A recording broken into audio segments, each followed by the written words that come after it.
I really would wish people would stop, perpetuating the narrative that we are a strain on the economy. We're not. We contribute billions of dollars in taxes annually. And according to CRA data, we actually have the highest tax compliance as a category of people. Hey everyone, thanks for tuning in to this episode of Mission Critical. Make sure to hit like below and subscribe for more updates from our show. Let's get into it. Latoya, how are you today? I'm great. How are you? I'm doing fantastic. I'm so happy you're in the studio, and I'm so happy that we're having our chat today. I've been such a fan of the organization that you work for and just everything that you and your team are doing. So it is truly an honor to have you guys in the studio and just be able to talk about everything that you're working on. Well, thanks for having me. Yeah. Okay, before we dive into things, just to kind of give everyone some context, are you able to just introduce yourself and just a quick elevator pitch on who you are, what you do at Rainbow Railroad, and ultimately, like, what is it that you are focusing on? I'm Latoya Nugent. I'm the head of engagement at Rainbow Railroad. I'm a lot of things, but in this context, I will perhaps say that I'm Black, I'm a refugee, I'm queer, and that experience has shaped how I do my work at Rainbow Railroad. It also inspires the programs and initiatives that I push for. And even, back in the Caribbean where I'm from originally, my intersecting, identity as a woman, as a queer person, also informed how I instituted or pushed for different programs that affected the community that I am a part of. I would say too that a lot of how I show up in the world, a lot of how I show up in my leadership really, I would say, is inspired primarily by my desire to inspire, especially to inspire hope. Mm-hmm. And that is, I know, connected to the fact that I have existed at the margins of society, even in the Caribbean and to some degree here in Canada. And I'm always the person who wants to move from the margins or to move from the periphery into the core. And I bring my community along with me, in the process. I love that. I mean, and also the world needs a lot of hope right now these sure. days. I mean, all the time, but right now it feels like we need a lot of it. And it's just, important to remind ourselves that it does exist and that you need to fight for it as well. Speaking of fighting for it, so when this episode comes out, will be in the thick of Pride Month. A lot of people associate Pride Month with, today at least, celebration, parties, parades, and while all that is important, and certainly there is, it plays a role, do you think, from your perspective and the work that you do, that our community and other communities have forgotten what Pride was built on and what it's really supposed to fight for, especially in the political and cultural landscape that we live in today? There's a lot of discourse around the queer community and the impact, and the things that are happening to us. I don't think we've forgotten. I think it ebbs and flows between celebration and resistance. And sometimes, depending on the political moment, there is more celebration than there is resistance or protest. And other times, there may be more protest or resistance. I think the current moment we find ourselves in calls for more resistance and protest. Mm-hmm. But I never want us to forget the celebration, because queer joy is something that I think the community thrives on, right? Yes, it's important, it's critical for us to resist and to continue to protest and to push for the changes that we need to thrive as a community. All of the intersecting identities that we find within our community, that is important. But if we focus on that alone, apart from burnout, I'm not sure how sustainable that is for the community. And the celebration for me has a lot of hopefulness in it, and that joy. It's fuel for me. With the exception of the heat, June is perhaps one of my favorite months in Canada because of Pride, because of how I see the community show up for each other, and how, we sometimes pause to recognize all of the different identities and the different cultures, that exist within the queer community, especially here in Toronto. And so it's always both, but I've found that depending on the political climate or the political moment, it may swing, a little bit more on one side or the other. Yeah, because there is, in some ways, like a symbiotic relationship between joy and resistance, celebration and protest, but also obviously a tension between the two because, some years you may want to lean more into one area than the other, and other years it may feel like a mandatory requirement to make sure that we're reminding ourselves about the work that still needs to be done and also not regressing as well, right? Yeah. Progress is so important, but don't want to regress in the progress. And even when I talk about the political moment, it's not only what's happening in Canada, because globally, the queer community also looks to what's happening in Canada, or looks to Canada for hope. And so even if things are going great here, if they're not going so well, down south or in other places in the world, seeing this celebration, seeing the community come together, in Canada specifically for Pride in Toronto, that is also, something that I think when you're contemplating the global queer movement, that is something that I think is also important in how we celebrate and how we resist and protest during Pride. With regards to the work that you do, given that so much of your work is, liaising and working with people that are outside of Canada, how important is the visibility and the visibility around joy and celebration when it comes to how do I want to phrase this? How important is it to be visible about joy and celebration when we're talking to other communities that exist outside of Canada? So my portfolio actually requires me to do both, work with folks outside of Canada and folks who are here as well after they relocate. The word that comes to mind when I hear that question is solidarity.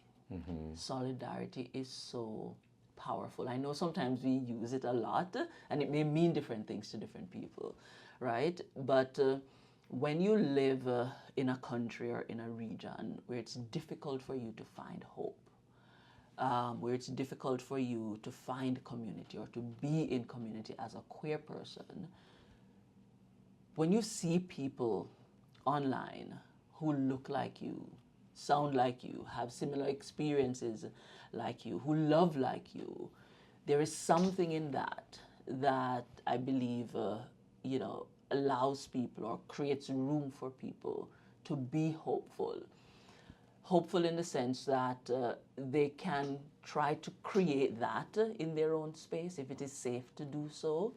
And for those who are in need of relocation, hopeful that on the other side, this is what they can expect. This is what their life experience, could eventually become. And, I was sharing recently with someone after, we decided on our theme for Pride this year, which is Solidarity in Pride, Dare to Resist, that it wasn't until I had the experience of being arrested in Jamaica for my activism that I understood in real practical terms what solidarity means. I remember, because I lost consciousness when I was in prison for a short time, and after that I heard of all the stories, the letters that were written by organizations across the Caribbean, activists, academics, organizations, even here in Canada, and I read all of that and I was like, yeah, this is solidarity. And it drives something in you to keep going even when it is hard, even when you are experiencing your deepest, darkest moments. You know, as recently as last year, I have read some of those letters that were written in solidarity of me, you know, several years ago. So I know it makes a difference. And I've had enough conversations with folks who've had really difficult experiences, and when they see how the community shows up for them, even people they don't know personally, but there's something about queerness that brings people together. And you know, we demonstrate our solidarity, I think, perhaps in the most meaningful ways than any other community that I've seen. And so, you know, it really does make a difference. And I bring that, I think about that, I have that in the back of my mind, you know, when I'm interacting with folks who either just arrive in Canada or folks who are about to take, you know, that journey to relocate to Canada or another country, because it does make a difference, you know, and that is what community is about. That is what makes you feel like you belong. So, yeah. I love that.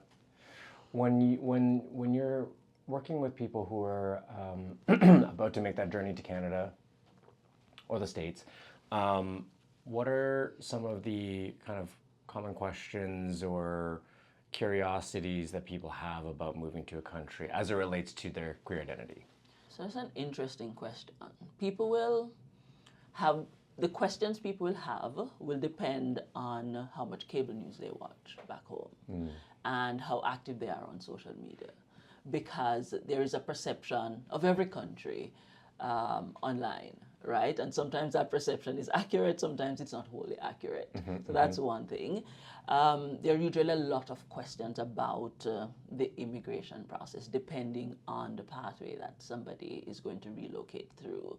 So, you know, we'll get a lot of immigration-related questions. Okay, what will the process involve? What do I actually have to do? You know, what are some things I should be aware of? You know, a lot of folks are often relocating to cultures that will be different, financial systems that will be different, you know, laws, rules, regulations that will be different. And so sometimes you'll get questions related to, you know, what they should expect. There are also questions about the weather, because a lot of people are coming from, you know, different kind of climates, and so you'll get a lot of questions, especially if folks are coming from countries where they've perhaps never experienced winter. Yeah, before, you need resources you know, for that. Yeah, exactly. To prepare And for so that. just wanting to understand, you know, what are the real life implications of that. Sometimes, especially if people are arriving close to Pride, you'll get questions about that because they would have seen photos and videos and, you know, all of that jazz on TV or online, etc. And then there's also, you know, curiosity around how easy it will be for them to integrate. For some people who are relocating to a country where the language they speak is not necessarily the official language or languages of the country where they're going to. And so, you know, you'll get a lot of questions around how difficult it is to learn the language and what they need to do to prepare and what kind of job opportunities or educational opportunities may be available for them depending on their language skill set, etc. So you get all sorts of questions. You know, you'll even get questions about whether they can hold their partner's hand in public. Because, again, they're coming from places where they may not have been able to do that or feel safe enough to do that. Questions that seem seemingly simple for a lot of people, but are actually very complex. Yeah. You know, because the thing with the queer refugees is they're often relocating alone. So they don't really have the security of family with them on that journey. And some people may relocate to cities where there is some familiarity. They've either visited before or maybe they know a few people there, but that's not the case for a lot of folks. You know, they become strangers overnight. That's just the reality. And folks are always curious about the resources that are available wherever they are going, and you know, where they can go to find community as fast as possible, because that's a big part of why they're relocating, right? Some of the data that we collect from folks, has made us realize that the number one challenge that people experience in their home countries is community rejection. And so we know that that search for community is top of mind for many people when they're relocating. Yeah, and the support systems. Yes. Yeah. Okay, I want to take a few steps back as well before we go too deep into the work that you're doing. But for listeners who aren't familiar, can you just say, like, what is Rainbow Railroad? What is the mission and the impact that the organization has had? Rainbow Railroad is a global charitable organization, and the simplest way to explain our mission is that we help at-risk LGBTQI plus people find safety. That's the simplest way to explain it. That means a lot of things. We do a lot of work. We've been around since 2006. We were founded here in Canada by volunteers. We later became a registered entity, both in Canada and the US. We'll celebrate 20 years come next year. And we've done, I would say, a significant amount of work, as part of the response to the global forced displacement crisis.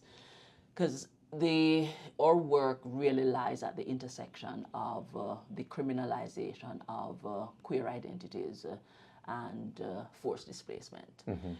There's a lot of work that happens globally around forced displacement, but not sufficient work is happening at that intersection. And as a global organization, we occupy a strong leadership position globally in that fight against persecution and violence that queer people experience because of their identity, and the resulting forced displacement that may occur because of the persecution that they experience. So that's really, the intersection of our work. And because of that, apart from providing core services and programs for individuals who are at risk, including relocation, we also have to engage in advocacy, because we recognize that not everyone will be able to relocate. We can't possibly bring everyone from countries where they're criminalized to countries like Canada, where they can live with dignity and freedom.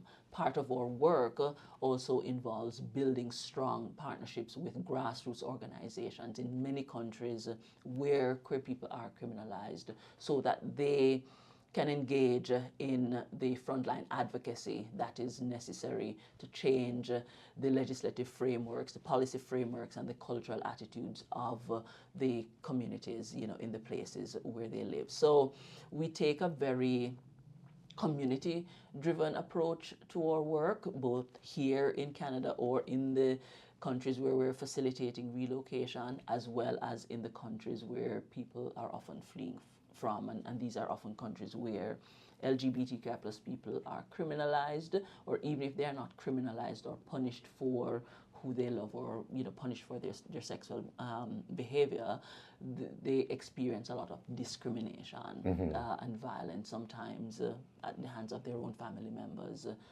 at the hands of the community. They experience discrimination in law, in policy, in employment, in housing, education, you name it. And so, the work that we do around relocation is informed by what we see on the ground, what's happening to queer people in many of these places. We also do a lot of crisis monitoring, because one of the things that has been happening, especially since the past 5 or so years, is wherever there is a crisis in the world, we see a corresponding surge or increase in requests for help. Even if the crisis that's happening is not targeting the queer community specifically, but queer people are going to be affected by other geopolitical crises too. And so we what we're seeing in our data, particularly over the past 5 years, is that there's that strong correlation. And so crisis monitoring has become a critical part of the work that we do, because we can then make proactive and strategic decisions about how we can engage in these countries. And that also makes the partnership work that we do with folks globally very important to informing, the ways that we can facilitate interventions, whether it's with, global networks that we are a part of, or sometimes through direct relationships with governments. Right, right. I'm sure that this is a very complex and nuanced question, but from, if you can explain maybe from like a bird's eye point of view, what is involved or how complex is it to relocate someone from a country to another as under your stewardship? I'm sure that it's very complicated and there's so many considerations, but how can our audience understand what is the work that's involved to do that? Yeah, complex is the most appropriate word, and I would add necessary. It's complex, but it's necessary. So we have different relocation pathways. Some relocation pathways are in partnership with the government. So we have a strong relationship with the Canadian government, and through that relationship we've been able to advocate for dedicated pathways for LGBTQ plus people to be able to relocate to Canada. We also have our emergency travel support program.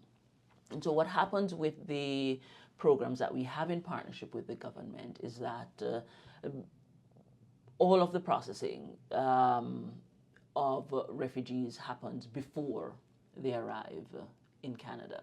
That can often take months or years. With our emergency travel support program, individuals actually make an asylum claim when they get to Canada or to the country where they're relocating to. So the asylum process, regardless of whether you start in your home country or if you start in a transit country, so a country that you may travel to temporarily while you await final resettlement. It takes a long time. In very few instances will it take months. Most times it actually takes years. I came through the emergency travel support program, so I made an asylum claim after I got to Canada, but I'm still in that process. And I got here, November of 2022, and it's now 2025.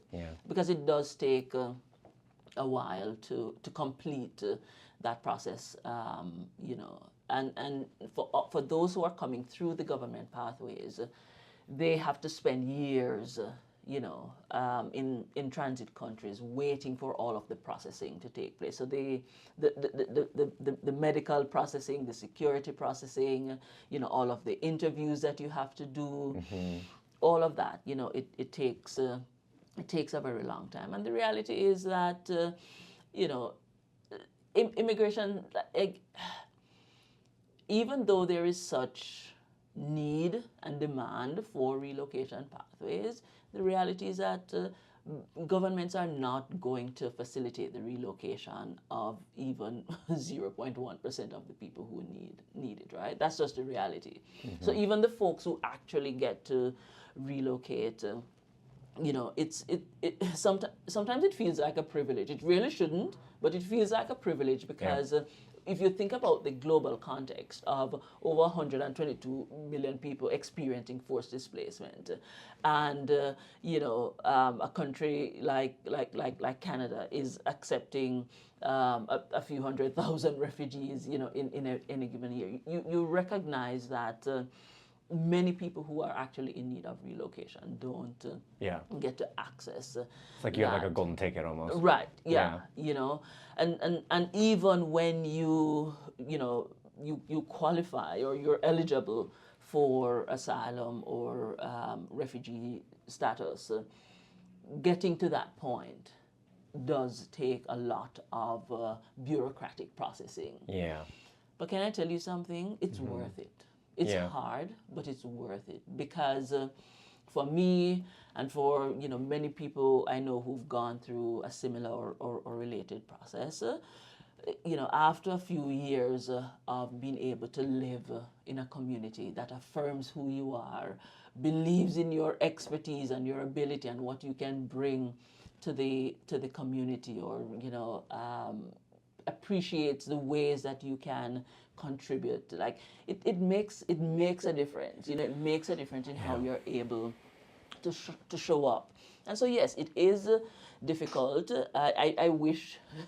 I mean, personally, I don't think it needs to be that difficult, and I wish it wasn't. But that's the reality. The reams of paperwork that you have to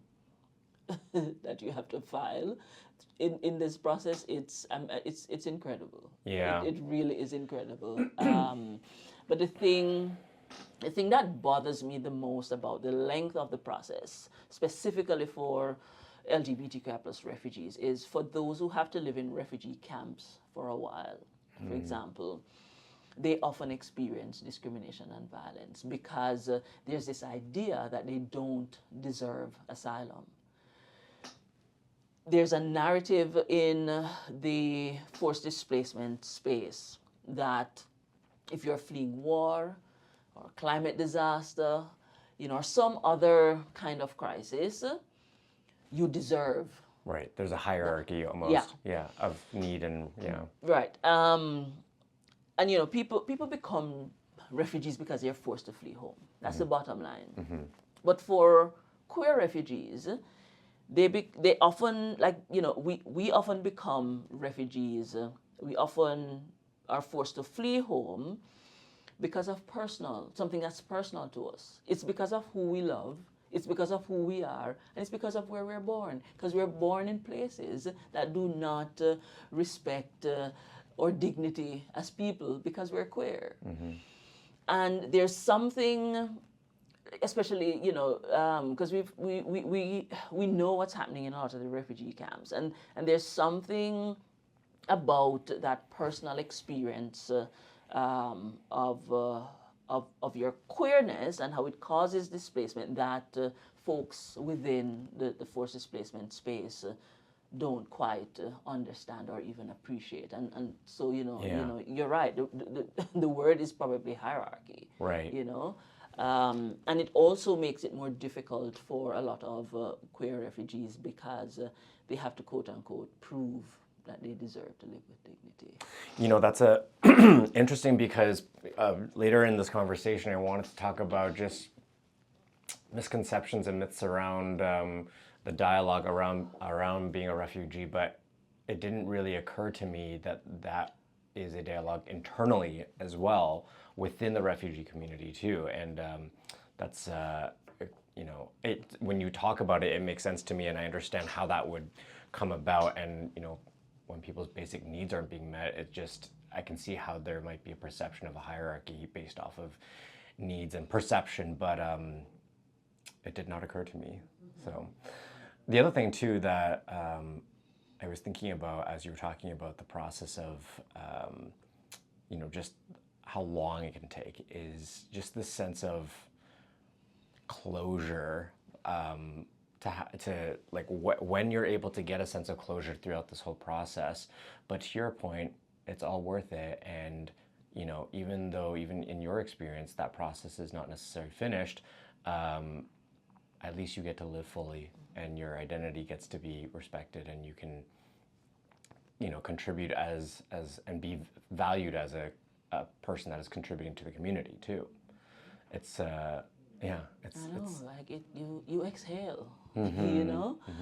And as I talk about exhale, I remember when I just got here in November 2022, and a couple of folks at Rainbow Railroad, met me at the airport, and we did a quick video. And I, a few years up to that point, I became silent because it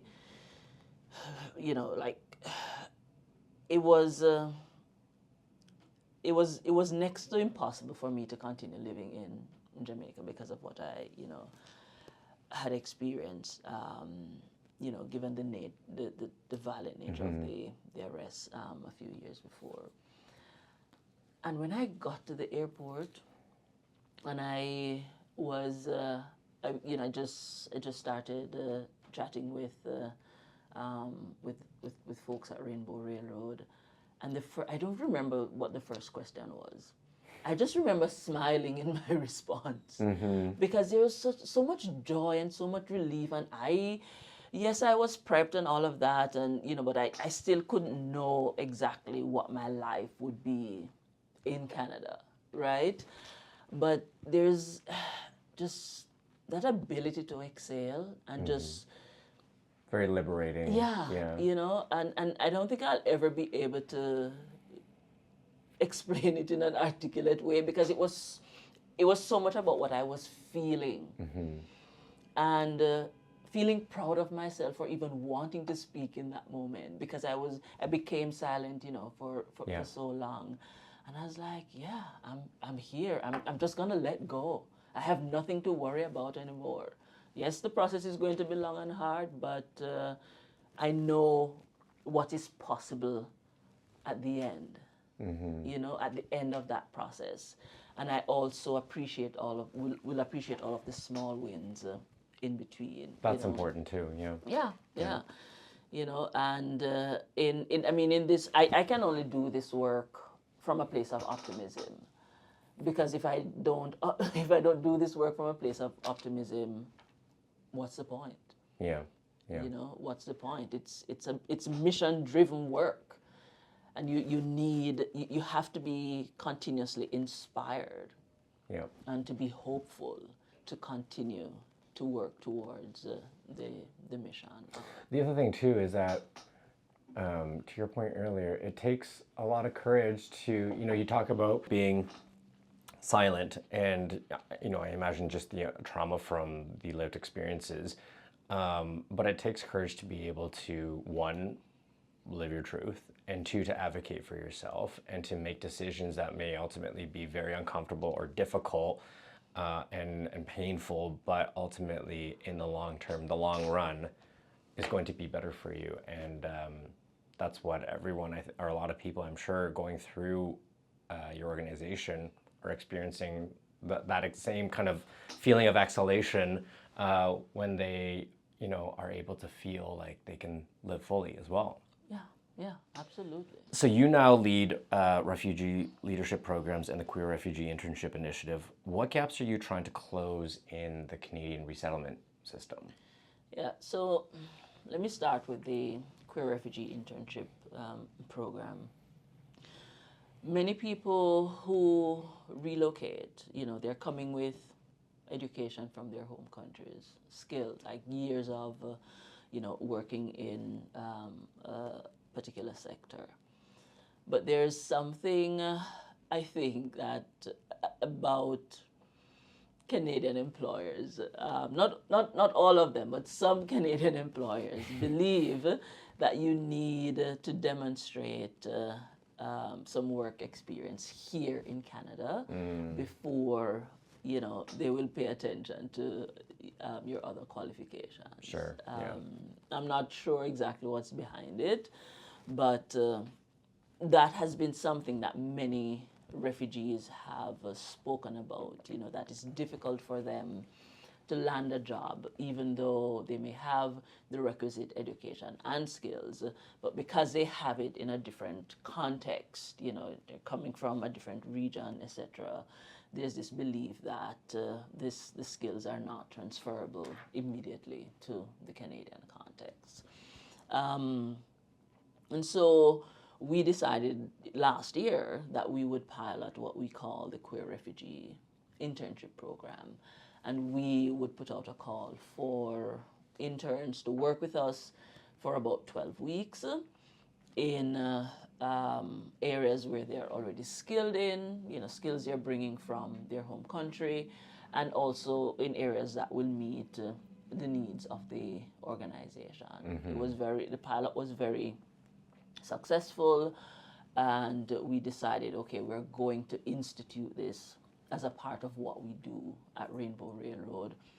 This year, we're even going to expand it further. We're going to bring some of our community partners along and encourage them to hire refugees as interns. We received funding to expand that, so we will be working with our partners to put out a call for different positions depending on the need of those organizations. And through that partnership, they will be placed at the respective organizations, and then Rainbow Railroad would sort of manage the logistics of all of that. Beyond that, we also want to bring some of our corporate partners involved. We want to encourage them to also have a refugee internship program where they, bring on refugees as interns in their own companies, so that we can just face the reality that many employers want people to have Canadian experience, and we are the facilitators of, creating that experience so that they can. It will be a faster track or easier for them to actually, earn full-time employment or gain full-time employment opportunities after that internship. Or for some people, it may also lead them to pursue a particular educational path, after the internship program. So that is the gap that it's filling, and we expect over the next 3 to 5 years that we will scale that program and have more community organizations and more companies actually, hiring refugee interns so that they can, advance their careers. So that's what that's about. That's great. That's great. What, I mentioned this earlier. What are some of the myths and misconceptions around refugees, and not necessarily just queer refugees, but just the general discourse around that? Do you find that there's a through line in a lot of conversations that are happening out there, and still a lot that needs to be broken down and unpacked? So that's the internship program, and that's really about creating employment opportunities and building, supporting the professional development of refugees. We also have the Queer Refugee Ambassador program, and that is focusing a lot on community advocacy, because in the queer community here, there isn't as much advocacy that's been driven by people who have lived experience of forced displacement. And so we want to build people's capacity to be able to take up space, in that kind of advocacy. And then in terms of the immigration advocacy that happens, there isn't enough voices from queer refugees in those spaces. So we're trying to fill two gaps, right? And so we build, some people, they arrive with the experience of being activists in their home country, and so it's easy. But there are others who, because of their journey as a refugee, or because of their experience with forced displacement, they want to use that experience as the launch pad for getting involved in more activism. And so we created the Queer Refugee Advocacy Program so that there will be opportunities for these individuals to actively engage in community activism, as well as policy advocacy where possible. And the final one, which I'm particularly excited about, is our Queer Refugee Community Support Network. It really uses a community of practice model. Folks who would have relocated with Rainbow Railroad support over the years, and folks who may not necessarily have relocated with our support, but they're connected, they've connected with the organization since relocating. They utilize their own journey and their in-country skill set to support newly arrived refugees, and to help to prepare refugees who will arrive in the future. Yeah, like an ambassadorship. Right. Yeah. And that makes a world of difference, because I mentioned at the top that people are relocating to communities where they don't know anyone, and they become strangers overnight. And so if you are welcomed by people who went through a similar kind of experience, and they understand the pitfalls. They understand, how to help you navigate systems. Like if you can have that at your disposal, it will enhance the relocation experience, and it will enhance how well you're able to integrate into the new communities. And I'm excited about it because I know the difference that it can make when you have a few people in your corner from day one to support you, and who have lived through the exact same thing, and can so they can provide advice and that sort of thing. And you learn from their experiences, to make it better. And even just anecdotal kind of experiences and things, advice, right? And then to your point too, just establishing a community and a foundation that does not exist, especially if you're by yourself.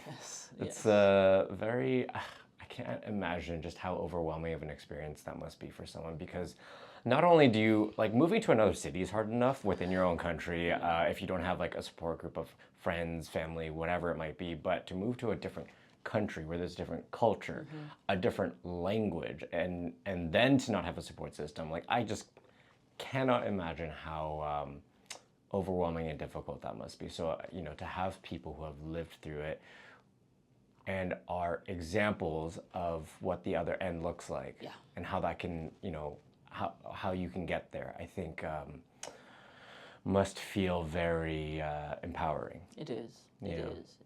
And, these refugee leadership and empowerment programs are important.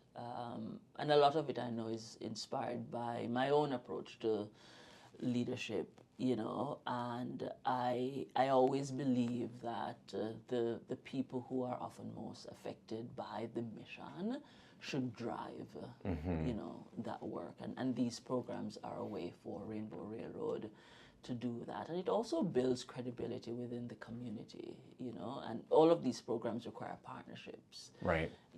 And that I think is also important in any kind of mission-driven work. Yeah, absolutely.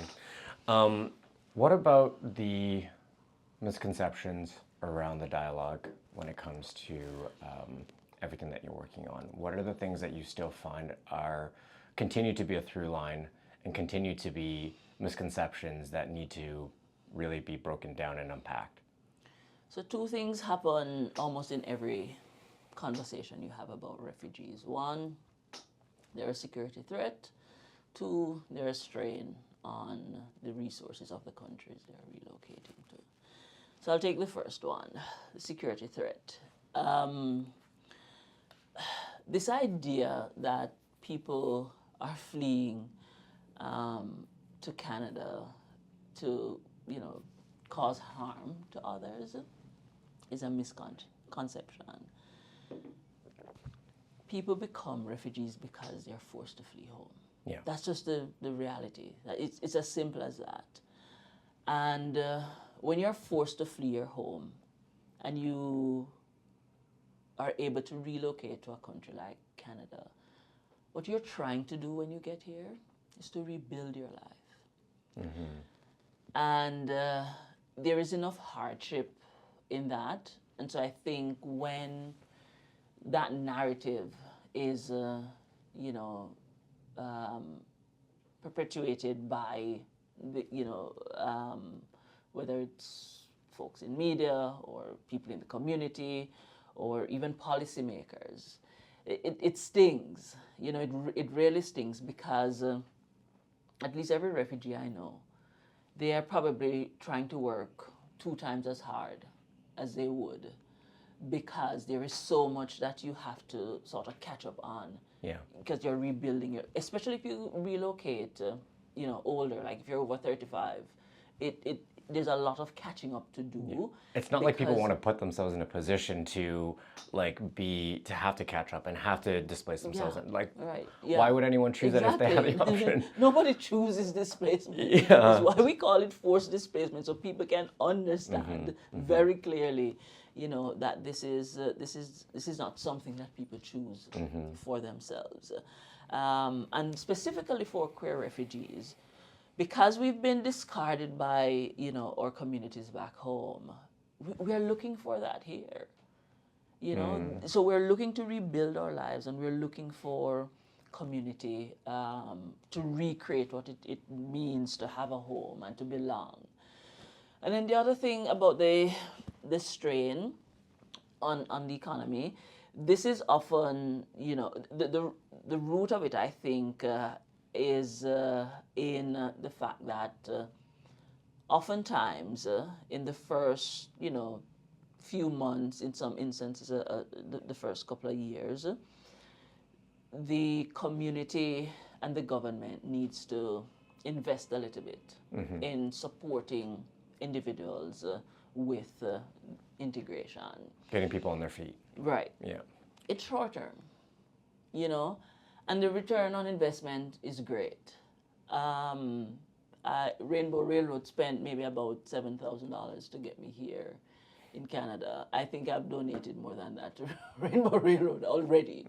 You know, I've paid enough taxes to cover all the support that the government you know, poured into me in the initial few months. So it's I just but it's a scapegoating thing, right?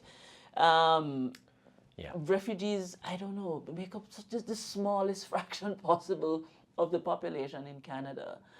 But, you know, it's easy, I think, to attempt to blame refugees for the social ills, because it means you don't have to take responsibility for, you know, any of the policy decisions that you made or did not make that has led to some of the social challenges that we're experiencing.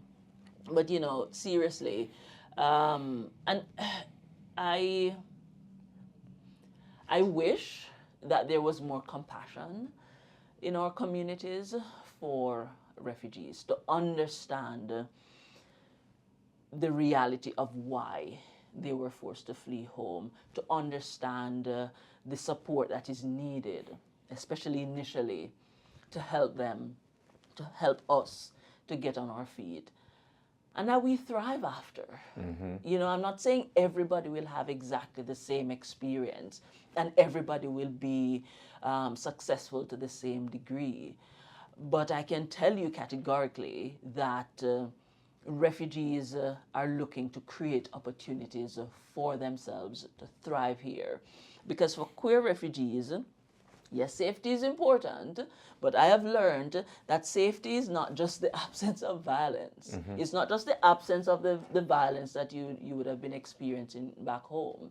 It's also the presence of community, the presence of home, the presence of belonging, and the ability to exhale and to believe. And succeed. Yes. Yes. And to believe that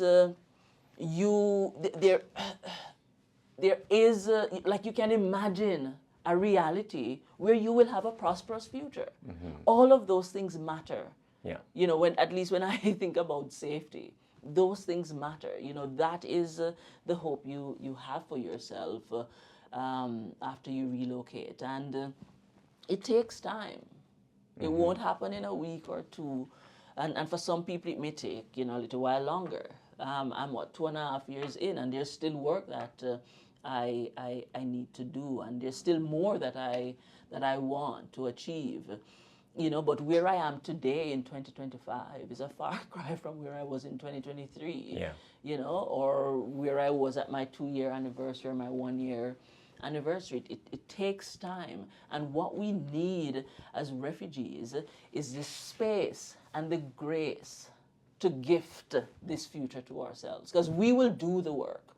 Of course, we need a leg up or some assistance in the first few months, but we'll soar after that. And like I said, the return on investment is great, and I really would wish people would stop, perpetuating the narrative that we are a strain on the economy. We're not. We contribute billions of dollars in taxes annually. And according to CRA data, we actually have the highest tax compliance as a category of people. Right, there's an economic Yeah. discussion there too. The other thing too is that like it shouldn't be seen as an audacious, thing to want more than just safety for yourself. How dare people want to also have success beyond safety, and be able to dream and hope for that for themselves too, right? And my hope is that the more of us who become successful and we are open about it, that the more it will shift the narratives that we have about refugees. The other thing I wanted to talk about is like when we talk about refuge, not all safe country, or how do I phrase this? Are all safe countries safe for queer people? How does that conversation play into the considerations and the experiences of the people that you're working with? What have you seen firsthand? And what are the challenges for people? Obviously, much different from if they're, trying to leave a country where it is not safe for them. But also, it's just because you're moving to a country that is safer, what are also the considerations for the queer community and queer individuals moving to a country like Canada? Yeah. So for Canada specifically, it's race. Many of the people who are often in need of relocation are Black, people of color, and we're often coming from countries or regions where we are not racialized. Right. But when we come to Canada, we become racialized. And so there's a kind of duality in that where you experience the safety of your queerness, like it's safe to be queer, but then you have to navigate some complexities around your race. So That Canada, you've never had to really have to right. confront before. You have to learn that. I've had to learn that. Yeah. And I mean, thankfully, I haven't had to learn it from negative experiences. Sure. But I've had to understand what it means to be a Black woman who is a refugee in Canada. There's something different about that, than being in the Caribbean where I was a Black queer woman, where over 90% of the population is also, Black. Yeah. And so there's a kind of duality in it because sometimes it feels like you may have potentially given up one type of discrimination for another. But again, that is dependent on the experiences that you have here. But there are some systemic issues. We know this. Every social challenge disproportionately affects Black, queer refugees in Canada. Homelessness, employment, all of it, bad credit. And so there's a complexity in that we have to navigate. And we don't have all of the solutions with the exception of targeted, intentional programs to raise awareness, to build capacity, both for the refugees themselves and the people, in the communities where they're living. And so that also looks like building or creating more awareness within the queer community here, so that the queer community creates room and space for refugees, for Black refugees, for people of color who are refugees in that queer space. Yeah.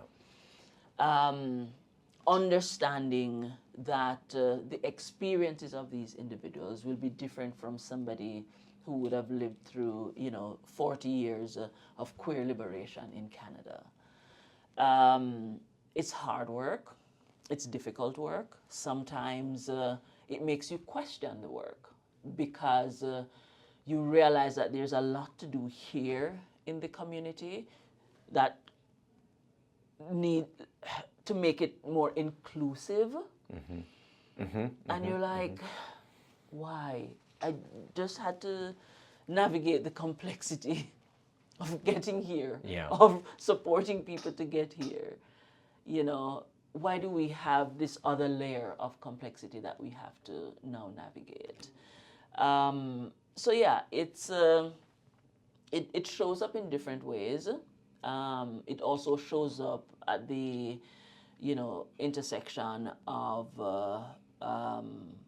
financial wellness, because what I found is for the refugees, regardless of their race, for the refugees who've been able to thrive financially, it's easier for them to find and access the queer community here than it is for people who take a longer time to find that financial independence and security. So there's so many layers, and unfortunately there aren't enough programs to address all of these it's so complex layers. It really is.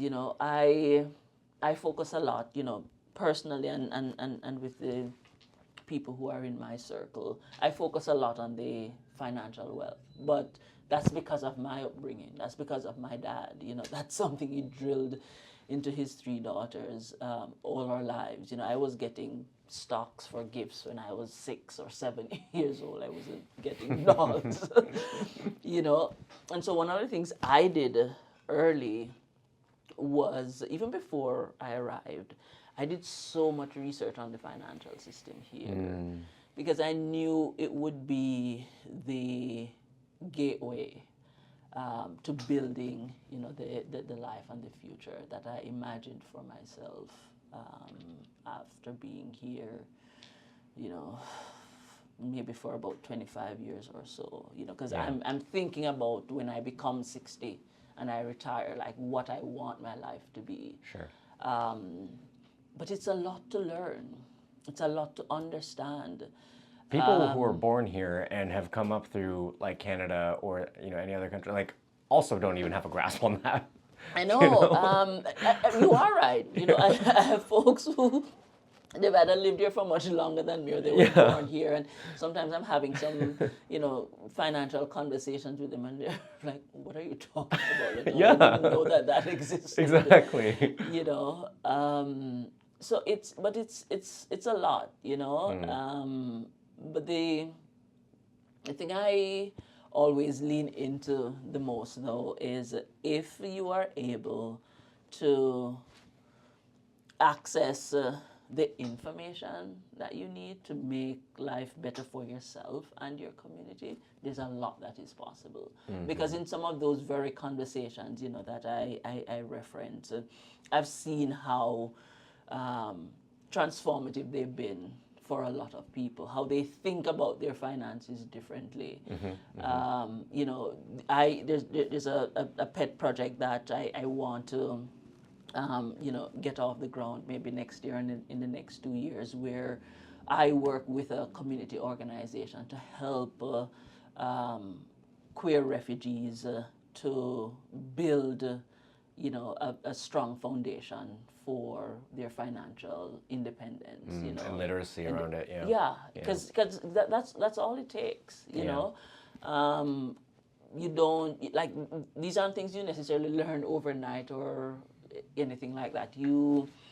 But the information is there and it's very accessible, and it will take some discipline. That's another thing that I know that many refugees struggle with, like the discipline, because there's so much freedom here. There's so much you can do and you want to do it all right away, but it requires discipline and thinking long term.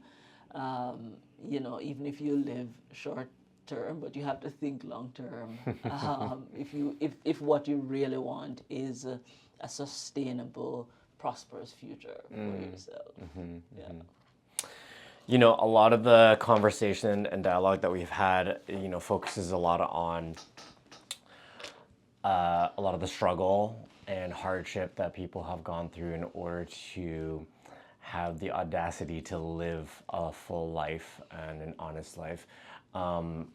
Just as we kind of tail off here, what are just some of the milestones in progress and benchmarks that you personally or you as an organization have surpassed that have really shown that the work is meaningful, the work is growing, the impact is growing?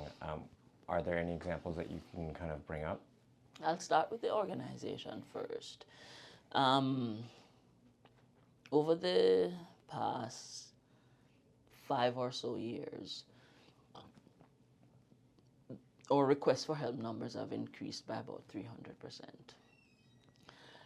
And it's not something that we celebrate, it's something that we recognize, because it means that more people know where they can turn to for help. Yeah.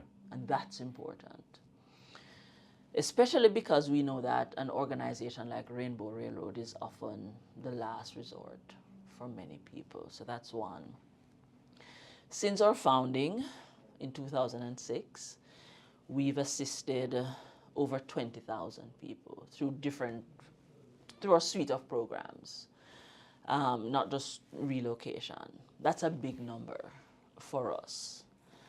In the last 10 years, we've raised over $65 million to support this work. And my vision for the organization is that we're going to double that in 5 years. Manifest. Yes, I'm manifesting it. We have partnered with scores of organizations doing work on the front line in difficult places. And they're seeing and experiencing change in some of these communities. That's progress in my mind. Last year alone, over 38,000 hours were donated to the organization from volunteers. That's perhaps the equivalent of 18 additional members of staff working full-time for a year. Right. And because of that time investment, we've been able to enhance the quality of our work. We've been able to support more people. Last year we supported 5,886 people. And we've been able to improve the quality of care, support, and services that we're able to deliver to people. So we are seeing more investment from the community in the work that we do, and that is translating into the tangible transformation of people's lives, and we're able to get more LGBTQI plus people out of life-threatening danger. We've also achieved a remarkable, historic partnership with the Canadian government. We are the only non-profit organization outside of the UN system that has a direct referral partnership with a G7 government. The only organization in the world that has that kind of partnership. That was advocacy, day and night, to create a dedicated pathway for LGBTQI plus refugees, because we know how difficult it is for LGBTQI plus refugees to access relocation, to access resettlement. That's major.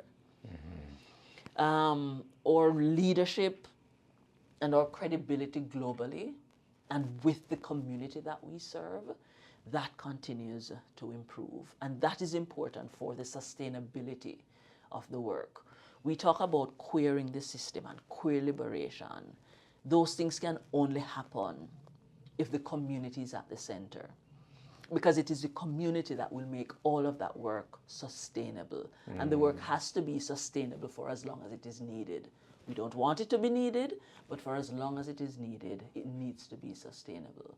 And we are seeing, or we have seen over the years, that Rainbow Railroad has become more sustainable more credible. And that, I think, like those things are big wins Yeah. for the organization. Personally, this may sound silly. I say two things. I can walk anywhere at any time of the day for however long I want. I couldn't do that in Jamaica and feel safe. And I literally walk everywhere. I mean, unless I have to dress up. Yeah. And then if I have to dress up, I have to wear fancy shoes, and then I don't want to walk. Practical considerations. Right. Yes. Outside of that, Yeah. and I don't dress up often, but outside of that, in a 40-minute radius, I'm walking. So I walk to work every day. I walk from work. I walk by the lake. If I have some event and I don't have to dress up, I walk. And I just, on my walks, especially, early in the morning, I experience the freedom to be who I am. On a lot of my walks, especially if I'm walking by the lake, I often look out. And that place where the sun kisses the lake, and there's this infinite kind of radiance and peace. Like, I feel that. And I look forward to feeling that when I've done all of this work and I retire at 60, living in my small home in the country, somewhere by the lake. And I look out at my window and I think about all of what I would have contributed in the Caribbean, in Jamaica, in Canada, and what it means for the community that I serve, because I am the community that I serve. So that's one. And the other thing is my credit score. I am so I don't think I've ever spoken about this publicly, but I am so proud of the fact that in 2.5 years, I got my credit score to over 800. Like that thing has been on my mind since I've been here and learning about credit scores and what it means and what you can access. And I've just been working towards getting it over 800. And I hit it earlier this year, and I celebrated and I talked about it to myself almost every day for a few weeks. I love that. So yeah, those are my 2 things. They're not silly, and it is the simple things are sometimes the biggest things, right? Yeah. And so I'm so happy for you. You talked about the amount of volunteer hours that the organization has received through people wanting to contribute their time, their efforts. Just as a last question here, what is the best way that people can help out the organization, whether that's through donations, sponsorship, volunteering? How and in what ways can people help? There are a lot of ways that people can help the organization. I'm always going to start with money, always. Money talks. Yeah. So people can donate to the organization. They can go to our website and donate directly. For the entire month of Pride, we'll be running our Solidarity in Pride campaign. And we have a target of raising $1.6 million by midnight, June 30th. And we're going to hit that target. And we need the community to help us to hit that target. So people can go on our website and they can donate. They can also donate proceeds of sales. Small businesses can decide that they want to contribute a portion of their sales to the organization. People can host events and donate the proceeds to Rainbow Railroad, auction. Like there's anything that can bring in revenue. Yeah, there's a way you can donate those funds to Rainbow Railroad to support this life transforming work that we do. People can also continue to volunteer with the organization. I mentioned the kind of impact that volunteer time can have on the work. Follow us, engage us on social media, because that's I know we say it all the time, But it actually makes a difference. The more people understand the work, understand why it's important, understand what's happening in the world, the more they can have conversations with people in their own networks. Visibility. About the work and why it is important. And they can also have conversations with their elected officials so that elected officials can be aware of what's happening with the community and what's important to their constituents. So, those are some of the ways that people can donate to the organization. We are also, for Pride, running this Messages of Solidarity campaign where people can write a message of solidarity to an LGBTQI plus person who may be at risk, and I think something like that is really beautiful because when you read those messages as somebody who needs hope to survive, it's something for you to hold on to. And so day by day, I would encourage folks to participate in that campaign and not feel so alone. Right. Yeah. And so when people want to volunteer, how can they volunteer? Is that through what are the ways that people use So there are a lot of ways that folks can volunteer. We provide post-relocation support to individuals. And what we try to do is leverage the queer community here. And so we ask people to volunteer maybe 2 to 3 hours of their time each week for a few months to support somebody who newly arrived to Canada. And to be that supportive network, almost an extended family for a queer newcomer, just to help in the initial few months with integration, help them navigate, some of the complexities of our provincial or federal bureaucracy, and to find community, connect them to your own networks, help them find a healthcare provider. We know that's a struggle all around. Help them to secure, more permanent housing, and just to be,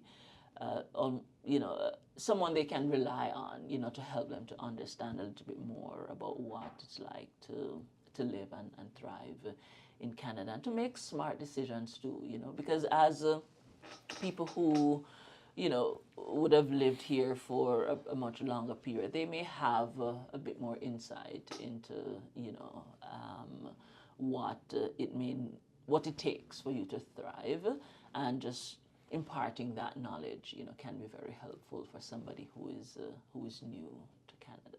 So, yeah, and of course there are other ways. We have events. I'm hoping that you're coming to Freedom Party. You're coming to Freedom Party, right? Yeah. Yes. So that's our major fundraising event happening on June 6th at the ROM. So, when we have events like that, or when we have smaller events, it's always helpful when people offer to volunteer. So they work the event with our staff. And, sometimes in our donor communications, it's helpful to have volunteers to support some of that work. And so there are lots of different ways that people can volunteer their time. And you can just go to our website, rainbowrailroad.org, and you hit that volunteer button and sign up, and somebody will be in touch with you. I love that. Yeah. Latoya, you've given me so much time and insight and so much of your incredible energy today. So thank you so much for just sharing your story and sharing the story and the mission of the organization, and just reminding people that, one, they have the ability to contribute and help, and then two, that there's hope and living examples of people that have realized that. So thank you so much. Thank you for having me, Lance. Thank you. I really enjoyed the conversation. Hey everyone, thanks for listening to this episode of Mission Critical. If you enjoyed our discussion, make sure to hit like below and subscribe for more updates from our show. Until next time, stay sharp, stay curious, and go make something happen. We'll see you on the next episode.